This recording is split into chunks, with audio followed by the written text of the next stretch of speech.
Good morning, students. Welcome in the class 9th.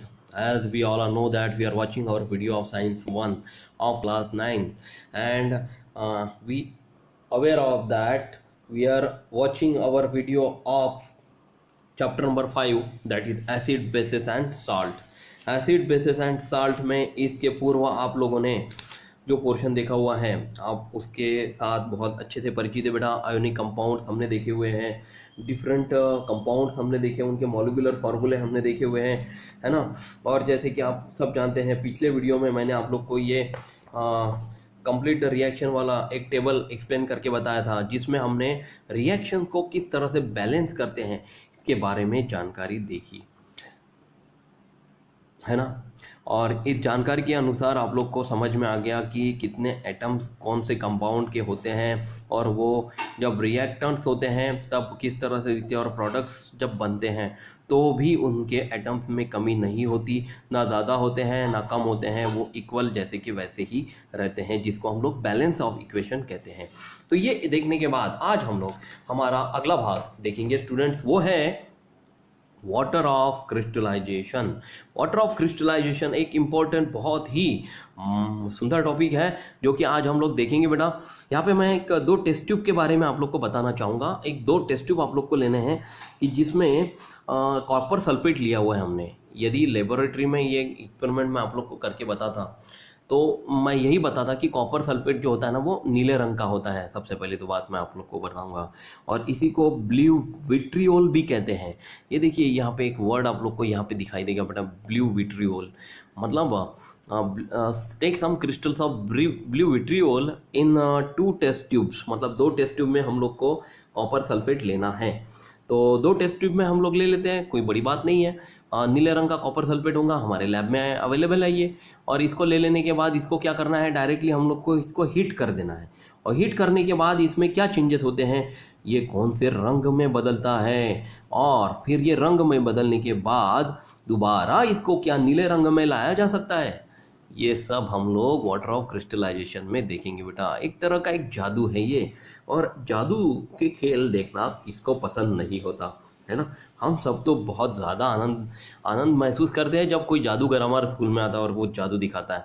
तो ऐसा ही जादू कुछ आप लोग को वाटर ऑफ क्रिस्टलाइजेशन में देखने में मिलने वाला है, और इस जादू को मैं आप लोग को आपके सामने पेश करूँगा और आपको समझाऊँगा कि इस जादू में हो क्या रहा है, ठीक है। तो जहाँ से शुरुआत करते बेटा एक्टिविटी से। तो एक्टिविटी में आप लोग को यहाँ पे बोला गया है कि take some crystals of blue vitriol in 2 test tube. यानी कि कॉपर सल्फेट जो कि ब्लू यानी कि नीले रंग का होता है, वो हमको 2 टेस्ट ट्यूब में लेना है।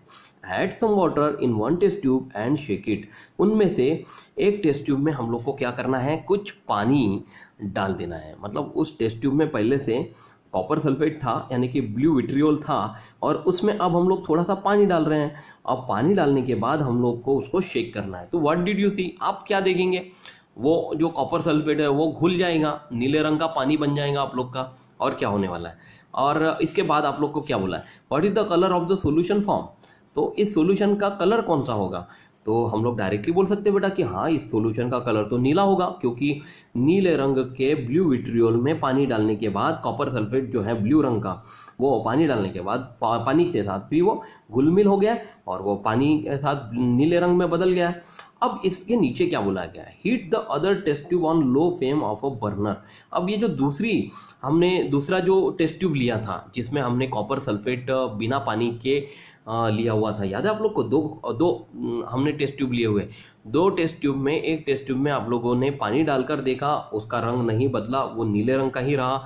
अब हम लोग को क्या करना है, जो दूसरे टेस्ट ट्यूब में वही कॉपर सल्फेट हमने लिया हुआ था परंतु हमने उसमें पानी नहीं डाला है, उसको अब हम लोग को क्या करना है, हीट करना है। हीट यानी कि हम लोग को उसको गर्म करना है लो फ्लेम पे, मतलब कम फ्लेम पे हम लोग को उसको गर्म करना है। वो इसलिए गर्म करना है बेटा क्योंकि वो जो टेस्ट ट्यूब होती है ना, बहुत ज़्यादा नज़दीक से अगर बड़े फ्लेम में ज़्यादा मात्रा में अगर इसको जलाए तो ये टेस्ट ट्यूब नीचे से फूट सकती है बेटा। ये फूटे ना, इसलिए थोड़ा सा हम लोग इसको दूर से लो फ्लेम पे, इसके लो आंच पर इसको हम लोग क्या करेंगे, कम आंच पर इसको गर्म करेंगे। अब गर्म करने के बाद व्हाट डिड यू सी, मतलब हम लोग को अभी क्या दिखेगा, तो what change did occur in the colour of blue vitriol. मतलब इसमें क्या सच्ची में कलर बदल रहा है क्या, हाँ हाँ बिल्कुल, इसमें कलर जरूर बदल रहा है। देखिए, on giving heat to the copper sulphate, मतलब इस कॉपर सल्फेट को हीट देने के बाद इसका कलर बदल जाता है। वो बनता है बेटा वाइट, मतलब सफ़ेद कलर में बदल जाता है ये, मतलब पाउडर फॉर्म में ही आप लोग को दिखेगा। हाँ ठीक है ना, यहाँ पे भी पाउडर फॉर्म में ही था, लेकिन नीले रंग का था। और जब इसको हमने गर्म किया लो फ्लेम पे, कम आंच पर, तो ये पाउडर फॉर्म में बदल गया है, कलरलेस, यानी कि सफ़ेद रंग का ये बन गया। और इसमें थोड़े से टेस्ट ट्यूब पे आप लोग अंदर में कुछ देख रहे हैं बेटा, नीले रंग का भाग पे जमा हुआ है, ये है ड्रॉप्स ऑफ वाटर, मतलब इसमें पानी निकला है। इसकी एक केमिकल रिएक्शन आप लोग को यहाँ पे दी गई है। देखिए यहाँ पे बताया गया है CuSO4.5H2O, यानी कि ये कॉपर सल्फेट विथ वो पानी के कुछ ड्रॉप्स इसमें थे, मतलब पानी के कुछ ड्रॉप्स थे, मतलब पानी हमने लिया हुआ नहीं था। मैंने जैसे आप लोग को बताया कि कॉपर सल्फेट में जब ये नीले रंग का होता है, उसमें ही ऑलरेडी कुछ पानी की मात्रा होती है, जो कि आप लोग को दिखाई नहीं देती लेकिन होती है। इसीलिए इसका सूत्र CuS2.4.5H2O बताया गया। और जैसे ही हमने इसको पानी से गर्म किया तो ये CuSO4 यानी कि सफ़ेद रंग में बदल गया है, और 5H2O के जो नीले ड्रॉप्स यहाँ पे दिख रहे हैं ना, ये ड्रॉप्स ऑफ वाटर यहाँ पे बचते हुए आप लोग को टेस्ट ट्यूब के अंदर दिखाई देंगे, जो कि पानी अलग हो जाता है कॉपर सल्फेट से। तो अब आप लोग को इसमें ये रिएक्शन से क्या समझ में आ रहा है बेटा? यही समझ में आ रहा है ना कि कॉपर सल्फेट जो होता है, जब ये पानी की मात्रा से भरा हुआ होता है, जब इसमें पानी हम लोग को बिल्कुल भी नज़र नहीं आता है, तो वो नीले रंग का होता है। और जब इसको हीट कर देते हैं तो वो ओरिजिनल कलर में आता है, जो कि कॉपर सल्फेट का वाइट कलर है बिना पानी के। प्लस 5H2O यहाँ पे देखिए ऊपर में ड्रॉप्स के फॉर्म में आप लोग को यहाँ पे दिखाई देंगे। तो what did you see in the upper part of the test tube? What change did occur in the color of the blue vitriol? मतलब आप लोग को यहाँ पे पूछा गया है कि नीले रंग का क्या हुआ, ब्लू विट्रियोल काय में बदल गया, वो सफेद रंग में बदल गया। अब दूसरा प्रश्न है what did you see in the upper part of the test tube? Test tube के ऊपरी भाग में आप लोग क्या देख रहे हैं? तो ऊपरी भाग में भाई साहब हम लोग तो यही देख रहे हैं कि कुछ पानी के बूंदे यहाँ पर जमा हुई है ना। तो अब यहाँ पे इसका एक्सप्लेनेशन दिया गया है। तो when the second test tube cools down, add some water in it and shake। देखिए बेटा, इसका एक्सप्लेनेशन यहाँ पे दूसरे पैरा में दिया गया है। अब थोड़ा सा इस रिएक्शन को हम लोग रिवर्स चेक करके देखते हैं। इस रिएक्शन में को क्या कर रहे हैं, जब हम लोग ये टेस्ट ट्यूब का जो सफ़ेद रंग है ये ठंडा हो जाएगा, मतलब इसको ठंडा होने देना है, आधा घंटा इसको रख देना है ऐसा। और पानी की बूंदें भी है ना, वो थोड़ी देर के लिए निकल जाएंगी, भाप बन के उड़ जाएंगी। ठीक है, अब ये ठंडा होने के बाद cools down, add some water in it and shake. अब इसके सफ़ेद वाले पाउडर में, कॉपर सल्फेट के सफ़ेद वाले पाउडर में अब हम लोग को क्या करना है, पानी के कुछ बूंदे डाल देनी है। ठीक है, अब ये बूंदे डालने के बाद क्या हो रहा है, देखिए what inference can be drawn from this observation, what is the colour of the resulting solution. मतलब इसका कलर क्या हो गया, मतलब इसके ये सफ़ेद वाले वाटर सल्फेट कॉपर सल्फेट में जब मैंने पानी की बूंदे डाली तो इसका कलर क्या बना, और इसमें कौन सा ऑब्जर्वेशन देखने को मिला। तो देखिए बेटा, जब इसमें पानी की बूंदें डाली गई तो ये सफ़ेद रंग का जो पाउडर था वो अपने आप नीले रंग के पाउडर में बदल गया, कॉपर सल्फेट में बदल गया। मतलब देखिए, कॉपर सल्फेट अपनी जो प्रॉपर्टी ऑफ क्रिस्टलिटी है, मतलब क्रिस्टलाइजेशन जो है वो कभी नहीं छोड़ता। मतलब यही है हमारे वाटर ऑफ क्रिस्टलाइजेशन की डेफिनेशन। मतलब जब किसी एलिमेंट को या कंपाउंड को, मतलब कॉपर सल्फेट एक कंपाउंड ही है ना, कॉपर और सल्फेट से बना हुआ, इसमें ओरिजिनल कुछ मात्रा बनी हुई होती है। यदि इसको किसी ऐसे कोई और कंपाउंड को पानी दिया जाए या हीट किया जाए तो वो अपनी आयोनिक कंपाउंड की प्रॉपर्टी नहीं छोड़ता। मतलब थोड़ी देर के लिए भले ही वो दूसरे रंग में बदल जाए, लेकिन दोबारा पानी डालने के बाद वो अपने रूप में आ जाता है। इसी को हम लोग वाटर ऑफ क्रिस्टलाइजेशन कहते हैं। ठीक है ना, तो यही पे आप लोग को यहाँ पे यही बताया गया। तो on heating the crystalline structure of blue vitriol broke down to form a colourless powder and water come out. मतलब जब हम लोगों ने इस ब्लू विट्रियोल को यानी कॉपर सल्फेट, नीले रंग के कॉपर सल्फेट को हीट किया, यानी कि मतलब हमने ऊष्मा इसको प्रोवाइड की, तो वो क्या हुआ, कलरलेस पाउडर में बट गया। और इसके बाहर से, इसके अंदर से पानी की बूंदें निकलना शुरू हो गई। Water come out, this water was part of the crystal structure of blue vitriol. और ये जो बाहर निकला हुआ पानी की जो बूंदें थी बेटा, ये उसी क्रिस्टल स्ट्रक्चर का एक भाग था, अविभाज्य भाग था। मतलब उसका हम लोग बाहर तो इसको निकाल नहीं सकते थे, लेकिन गर्म करने के बाद, ऊष्मा देने के बाद ये बाहर तो निकल गया, लेकिन वो अविभाज्य भाग है। That is the part of crystal structure of blue vitriol. ये पानी भी ये crystal structure of copper sulphate के क्रिस्टल स्ट्रक्चर का एक भाग ही है। तो it is called water of crystallization. इसी को हम लोग क्या कहेंगे बेटा, वाटर ऑफ क्रिस्टलाइजेशन कहेंगे। मतलब भले ही इसमें से वाटर निकल गया है, लेकिन वो उसके अंदर महसूस होता है, और वो होने की वजह से ही उसका रंग भी बदलता है, और वो एक उसका एक अविभाज्य भाग बन गया है, जो कि हम लोग उसको निकाल नहीं सकते। देखिए, अगर ये पानी हमेशा के लिए निकल जाता और दोबारा अगर मान लो कि इसमें पानी मैं डाल देता, तो क्या जरूरत है इसको सफेद रंग के पाउडर को नीले रंग के पाउडर में बदलने की? जरूरत थी नहीं। तो इसी को हम लोग कह सकते हैं बेटा वाटर ऑफ क्रिस्टलाइजेशन, है ना। हीट करने के बाद भी वो दूसरे रूप में तो बदल गया, लेकिन पानी डालने के बाद दोबारा अपने पहले रूप में आ गया। तो on adding water to the white powder to a solution was form which had the same colour as the solution in the first test tube. और जब जैसे ही मैंने इसमें पानी डाला, सफ़ेद पाउडर में पानी डाला, तो वो अपने ओरिजिनल रूप में यानी कि नीले रंग में पहुंच गया। जो नीले रंग को हमने solution of first test tube देखा हुआ था। जैसे फर्स्ट टेस्ट ट्यूब में पता है 2 टेस्ट ट्यूब हमने ली हुई थी।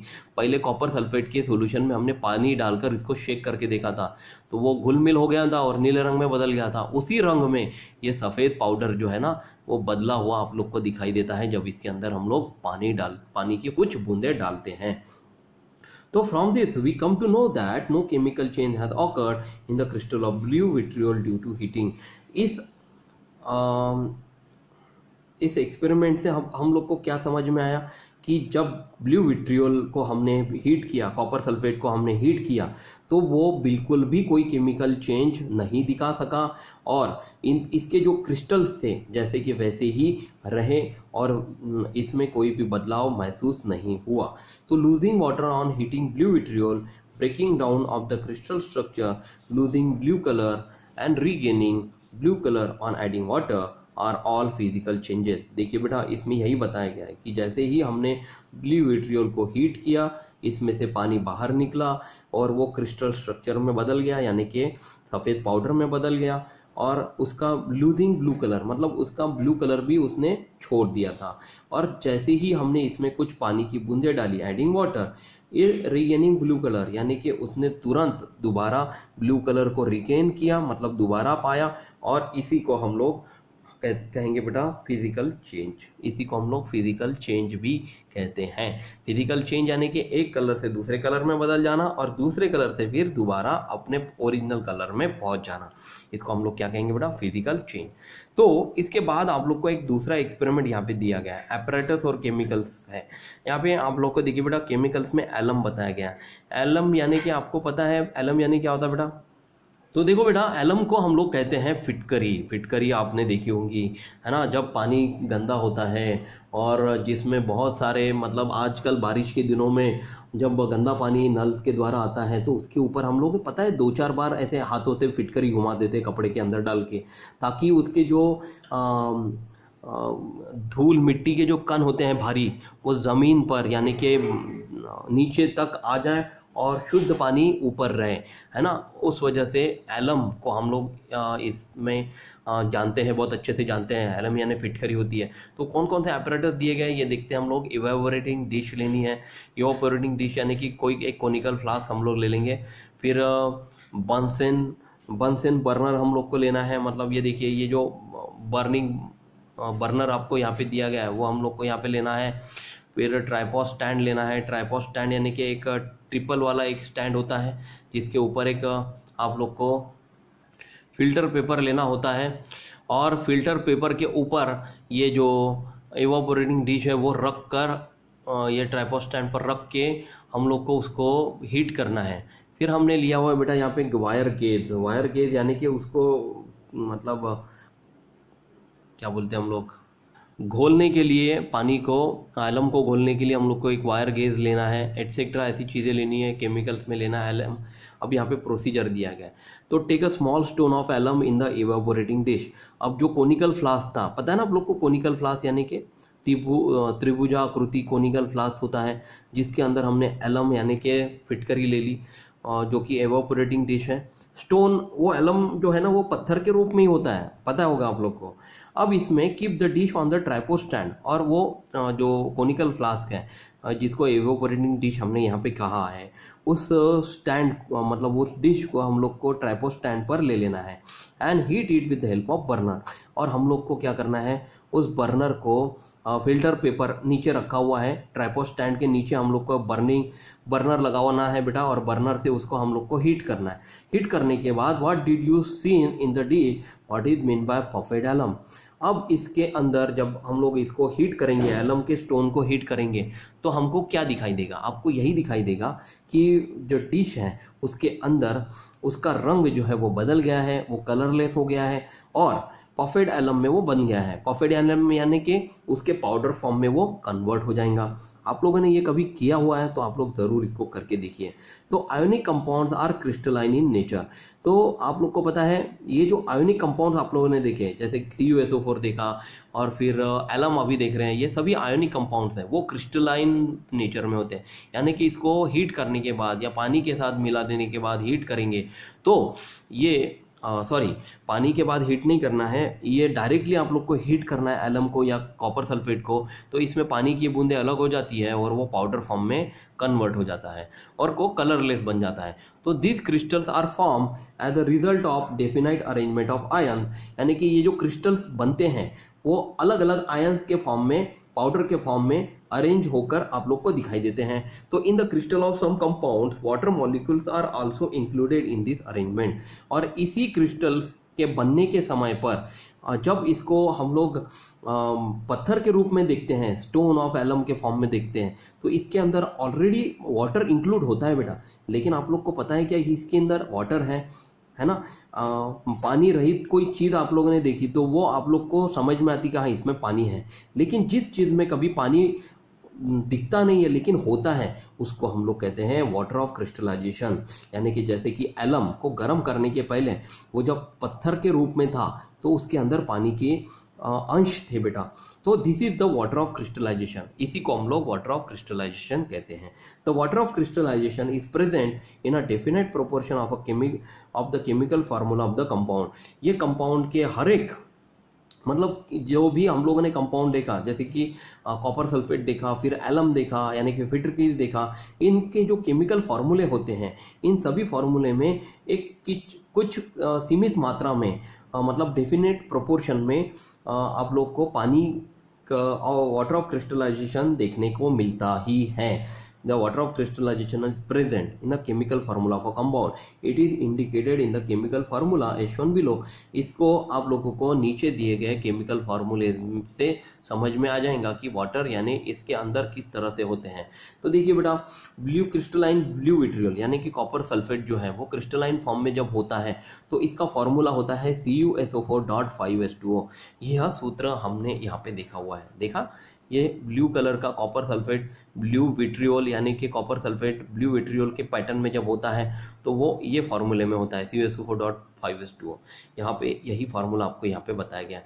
सेकेंड है बेटा क्रिस्टलाइन फेरस सल्फेट यानी कि आयरन सल्फेट जो होता है वो ग्रीन कलर का होता है, ग्रीन विट्रियोल, और उसका यदि सूत्र देखें, केमिकल फार्मूला देखें तो ये है FeSO4.7H2O। मतलब H2 पानी के 7 एटम्स इसके अंदर मौजूद होते हैं जो कि हम लोग को दिखाई नहीं देते, पर वो ग्रीन विट्रियोल के फॉर्म में होते ही हैं। उसको हम लोग वाटर ऑफ क्रिस्टलाइजेशन कहेंगे ऑफ फेरस सल्फेट, जिसको हम लोग क्रिस्टलाइन फेरस सल्फेट कहते हैं। Next is third is crystalline washing soda. अब वॉशिंग धोने का सोडा आप लोग को पता ही है, वॉशिंग सोडा, उसके अंदर भी पानी की बूंदें होती है। वो क्या है देखिए बेटा, Na2CO3, ये फार्मूला हमने पिछले वीडियो में देखा था वॉशिंग सोडा का, Na2CO3 है ना, और इसके साथ पानी की 10 एटम्स होते हैं 10H2O। तो अगर हम लोगों को फार्मूला पूछा what is the formula of crystalline washing soda, तो आप लोग यहाँ पे बता सकते हैं Na2CO3.10H2O। और लास्ट में हम लोग फोर्थ फार्मूला देखेंगे बेटा, ये है क्रिस्टलाइन एलम। क्रिस्टलाइन एलम का फार्मूला देखिए थोड़ा सा बड़ा है, लेकिन आप लोग को ये फार्मूला याद होना बहुत ज़रूरी है। कभी पूछा तो इसका फार्मूला आप लोग लिख सकेंगे, मैं ऐसी आशा करता हूँ। फार्मूले में आप लोग को बताया गया है K2SO4 यानी कि पोटेशियम सल्फेट डॉट Al2SO4 यानी कि aluminium sulphate Al2SO4/3 dot 24H2O। देखिए इस फार्मूलों को कैसे पढ़ेंगे, K2SO4 dot Al2SO4/3 dot 24H2O, यानी कि इसमें पानी की देखिए कितनी ज़्यादा बूंदें होती है, 24 एटम्स इसमें पानी के होते हैं। और ये पोटेशियम सल्फेट और एल्यूमिनियम सल्फेट से मिलकर बना हुआ है, जिसको हम लोग क्रिस्टलाइन एलम कहते हैं। ठीक है, तो यहाँ पे आप लोग को ये 3 पॉइंट बताया गया है, जल्दी से इसको मैं पढ़ के बताता हूँ। Crystalline substances contain water of crystallization, मतलब ये जो क्रिस्टलाइन सब्सटेंसेस हैं इन सब में वाटर ऑफ क्रिस्टलाइजेशन होता है। The molecules of water of crystallization are part of internal arrangement of the crystal. ये जो वाटर ऑफ क्रिस्टलाइजेशन है वो इस कंपाउंड के मॉलिक्यूल्स के अंदर इस तरह से फिट होते हैं कि वो क्रिस्टल का इंटरनल अरेंजमेंट खुद बन जाते हैं, उसका रंग भी बदल देते हैं और हमको पता भी नहीं चलता कि इसके अंदर सच्ची में वाटर है। और इसके बाद थर्ड पॉइंट, ऑन ईटिंग और just by keeping the water of crystallization is lost and the crystallization shape of that part is lost. मतलब जैसे ही इसको हीट करते हैं या फिर हम लोग कहीं बाहर इसको छोड़ दे क्रिस्टलाइजेशन, तो ऐसे ही बाहर रख दे हवा के साथ संपर्क होने के लिए, तो इसका जो वाटर ऑफ क्रिस्टलाइजेशन है वो कम होता जाएगा और इसका क्रिस्टलाइजेशन शेप भी जो है वो कम होते हुए आप लोग को दिखाई देगा।